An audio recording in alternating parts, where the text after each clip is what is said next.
నమస్తే అన్న, మీ పేరేనా? కృష్ణ నా పేరు. జూబ్లీస్ లో బై ఎలక్షన్స్ రాబోతున్నాయి కానీ సార్ ఏ పార్టీ అధికారంలోకి వస్తుంది అనుకుంటున్నారు? అంటే అధికారం పార్టీ కాంగ్రెస్ ఉంది కానీ గెలుపు మాత్రం పక్క బీఆర్ఎస్ పార్టీ. BRS party. అవును. అంటే బీఆర్ఎస్కే ఓటు ఎందుకు వెళ్ళిన ప్రజలు? బీఆర్ఎస్ ఇంతకుముందు మంచి పరిపాలన చేసింది, మంచి స్కీములు ఇచ్చింది, దాన్ని ఎంత ఉపయోగించుకున్నారు. కళ్యాణ్ లక్ష్మి, షాదీ ముబారక్, రైతు బంధు, పెన్షన్, కేసీఆర్ కిట్టు, ఇలా చెప్పుకుంటూ పోతే చాలా ఉన్నాయి. అవన్నీ చూసిన వాళ్ళు ఏదో వీళ్ళు కాంగ్రెస్ మోసాలు నమ్మి కాంగ్రెస్కు పట్టం కట్టినారు. కానీ 6 నెలల లోపలనే బట్టబయలైంది కాంగ్రెస్ జాతకం.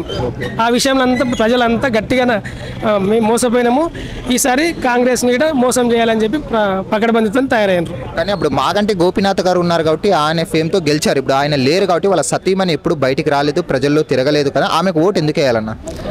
మాగంటి గోపీనాథ్ గారు మూడు సార్లు గెలిచిండు. ఈ జూబ్లీహిల్స్ కాన్స్టిట్యున్సీలో మంచి కార్యక్రమాలు చేసిండు, కబ్జాలు ఇడిపించిండు,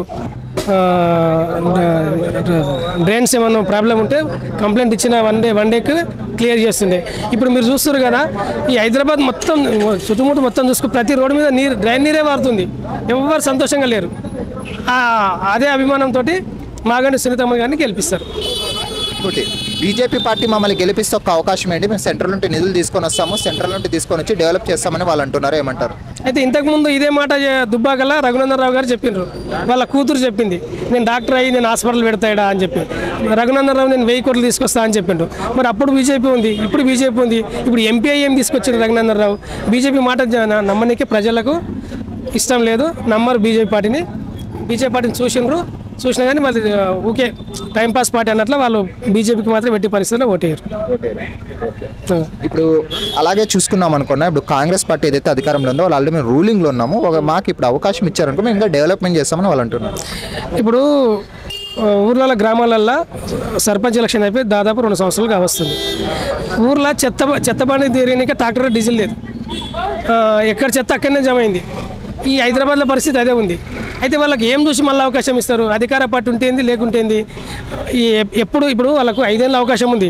ఇప్పుడు 3 ఏళ్ళకు వేరే దేశాలలో ఇట్లా తీసేసే అధికారం ఉంటే ఇప్పుడు ఆల్రెడీ కాంగ్రెస్ పార్టీ తీసేయడానికి తయారున్నారు. అవకాశం లేదు కాబట్టి ప్రజలు 3 ఏళ్ళు అనుభవించాలని చెప్పి ఆలోచిస్తున్నారు. ఇదే విషయంలో ఒక ఐఏఎస్ ఆఫీసర్ రిజ్వీ గారు 3 ఏళ్ళు నేను వీళ్ళ కింద పనిచేయాలని చెప్పి ఆయన జాబ్ రిజైన్ చేసి వెళ్ళిపోతుంది. అంటే ఎంత పరిస్థితి ఉందో కాంగ్రెస్ నాయకులు అవగాహన చేసుకోవాలి. ప్రజలకు అవగాహన పరిపూర్ణంగా ఉంది. ప్రజలు మంచిగా హాయిగా వస్తే గుద్దుదామని చూస్తున్నారు. బీఆర్ఎస్ గుద్దుతారు, కాంగ్రెస్ తొక్కుతారు. Thanks sir. రైట్.